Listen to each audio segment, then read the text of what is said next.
Yaxshimisizlar, hurmatli o'rtoqlar federatsiyalar. Bugun har mahalday darrov gapirib qo'yaman. Reklama. Shuhrat Musayev trading kurslarini ochgan, moliya bozori. Bilasizlar nima bu? O'sha moliya bozorida trading orqali dunyoda 95% odamlar bankrot bo'lib ketyapti. Bo'lib ketyapti. Oxirgi ishlonni ham bitkazib qo'yapti o'sha yerda. Luboy o'sha aksiya deysizmi, kriptovalyuta deysizmi, mana yaqinda o'sha o'tgan yilmi qiluvdi o'zining kriptovalyutasini Trump. Keyin bo'lsa odamlar sotib oluvdi o'sha kriptovalyutasini. Millionlab o'sha odamlar bankrot bo'ldi. Hamma o'sha sotib olgan narsasidan minusga tushdi, tushunasizmi? Kim yutdi? Trump yutdi va o'sha brokerskiy kompaniyalar yutdi. Bo'ldi shundan.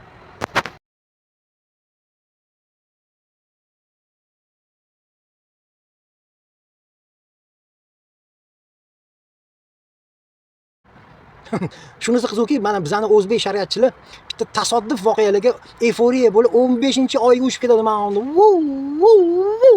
15-oyga uchib ketishadi. Ana Allohning jazosi bo'ldi. Mana Alloh jazoladi. Ana Alloh buyuk deb. Hozir men bu narsalarga misol ham keltiraman. Mana masalan, esingizda bo'lsa, bittasi Shvetsiyada qo'rg'onni yoqib yubordi. Keyin o'sha Shvetsiyadan ketdi, boshqa mamlakatda kimdir uni o'ldirib qo'ydi. Nima uchun o'ldirgan, o'sha qo'rg'on uchunmi, yo'qmi bilib bo'lmaydi. Chunki boshqa joyda o'ldirishdi, umuman joyda, tushunasizmi? Balkim pul kimgadir anaqa bo'lgandir, pul olgandir, kimdir aldab, tushunasizmi? Lekin o'shanga baqirib yuborishdi shariatchilar. Ana Alloh buyuk, ana mana Alloh buyukligini ko'ringlar, ana jazosini oldi. Allohning shunchaki lo'q ekanki, shu bitta odamga kuch yetar ekan jazolashga, tushunasizlar? Mana masalan, Amerikada bitta o'zbek qo'rg'onni yoqdi, tualetga tashlab yubordi, tualetga, unitazga tashlab yubordi, ustidan suv quyib, esingizda bo'lsa. Qanday jazo olgani yo'q, hech qanaqa yuribdi, tinchgina, spokойно. Qanday Allohning jazosi? Keyin o'sha arabni o'ldirishgandan keyin butun dunyoda protestlar boshlangan. Xristian rivojlangan dunyoda, masalan, butun Yevropa deysizmi, Irlandiya, Angliya, Gollandiya, Amerika, Kanada, hamma yoqda o'sha arabni o'ldirgan uchun odamlar protest qilib, chiqib Qur'onlarni yoqib yuborishgan. Ular videoga olib Qur'onlarni yoqib yuborishgan. Kimdir o'sha videolarni yig'ibdi, bitta qanaqadir bloger ko'rsatuvdi. Bular dahuyasi yoqib yuborgandi o'sha qurg'onlarni, tushunasizmi? Mana Fransiyada Charlie Hebdo karikatura qildi, Muhammadning karikaturasi. O'sha Charlie Hebdo degan jurnal bor, tushunasizmi? O'sha kimdir o'ldirib yuborishgandi o'sha Fransiyada ham islomchilar. Bittasini, ikkitasini, maksimal darajada ikkitasini o'ldirgandi. O'shandan keyin Charlie Hebdo bir 5-6 marta yana karikatura qildi o'sha har xil karikatura, lekin bitta odamga bag'ishlangan o'sha Muhammadga karikatura qilishdi 5-6 marta. Keyin boshqa jurnal gazetalar ham Fransiyaniki hammasi o'sha Muhammadga karikatura qilib chiqdi. Nima uchun protest qilishgan? Ha, bizani odamimizni o'ldirdingmi? Mana senga, biz sendan qo'rqmaymiz deb. Bak, mana shuna protest qilishadi. O'sha Qur'onni o'ldirib, Qur'onni yoqgan, o'lgan arabni orqali odamlar protest qilgan, ular ham shunaqa degan. Mana senga, mana jazolab bizani, qo'lingdan kelsa, mana biz ham yoqamiz deb, tushunasizmi? Bular. Keyin bitta fransuz o'sha Fransiyada o'zini shaxsiy yerida kattakon plakat qilibdi. Bir 7-6 metr anaqa balonligi, kengligi bir 3 metrmi, u ham o'sha Muhammadning karikaturasi qilindi. Yana bir marta aytaman, Muhammadning karikaturasini qiluvdim. Kattakon plakat qilib. Qani yurtdi o'sha fransuz. Hech qanaqa Allohning jazosi bo'lgani yo'q. Anaqa Cho'chqa Musayev nima deydi? Go'yoki men masalan o'zimni zo'ravonligini ko'rsatyapmanmi, mana shu islomga qarshi gapirib, mana shu o'zbek islomchilarning qilayotgan ishiga qarshilik ko'rsatib, men zo'ravonligimni ko'rsatyapmanmi, bittasidan ustun turibman deb, sanada ustun turibman deb o'shani ko'rsatyapmanmi? Yo'q, men ham protest qilaman. Butun mana shu videolarim hammasi protest naxo. Chunki san gandonlar birovning haq huquqini buzib, keyin yursanlar tinchgina. Internetda butun Vasya Pupkin, Petya Vasichkin ham boshqa nomlarni qo'yib, butun masalan aktyorlarning videosini tagidagi o'zbek aktyorlarni, o'zbek ashulachilarni, o'sha qiz bolalarni o'sha videosini tagidagi kommentariyada butun so'kib tashlagansizlar, Alloh nomidan qarg'ab tashlagansizlar. Sanlarning haqinglar bormi? Yo'q, sanlarning ham haqinglar yo'q. Shuning uchun sanlar nagli bo'lib o'sha narsani qilsizlar, men ham nagli bo'lib mana shuna protest qilaman. Butun mana shu videolarim bitta kattakon protest deyiladi, bildinglar? Men kimdandir ustun turaman yoki kimdandir zo'ramanman, unaqa narsani qilayotganim yo'qman. Men imенно sanlarni qilayotgan ishiga qarab men ham protest qilaman. Birovni ishiga burninglarni tiqasizlar. Mana Pena festivalimi, pivo festivalini sanlarni qaysi tomondan sikyapti bu voqea men tushunmadim. Sanlarni pulingga, sanlarni pulinglarga qilindimi?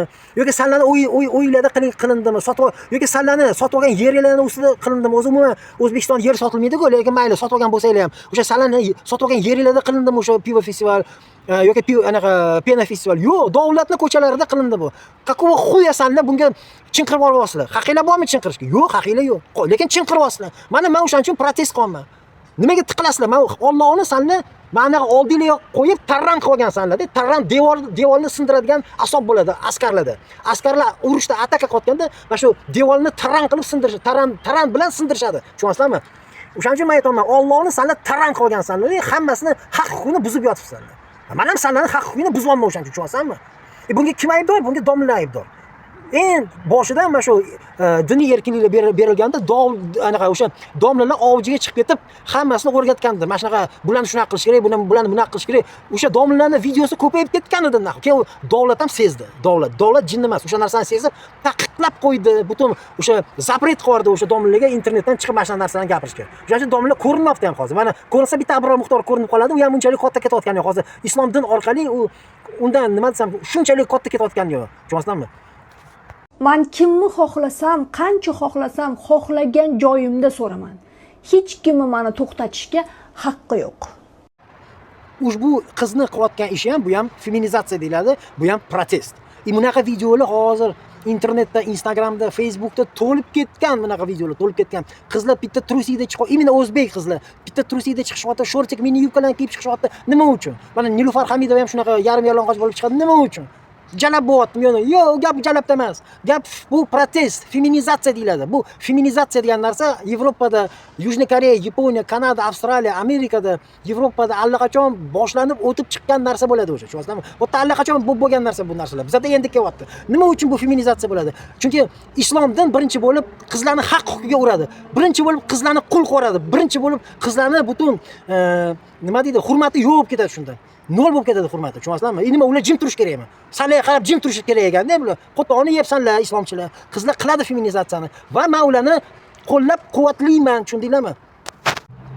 Va o'shaning uchun qizlar boshqa millatning erkaklariga, boshqa erkak, nima desam, boshqa millatning erkaklariga erga chiqyapti. Mana Yujniy Koreyaga borib, Rossiyaga borib, mana endi Xitoyga boradigan bo'lib qolishdi. Mana to'dalanib Xitoyga borib, o'sha Xitoylarning orasida erini topyapti. Faqat o'zbek bo'lmasin deb.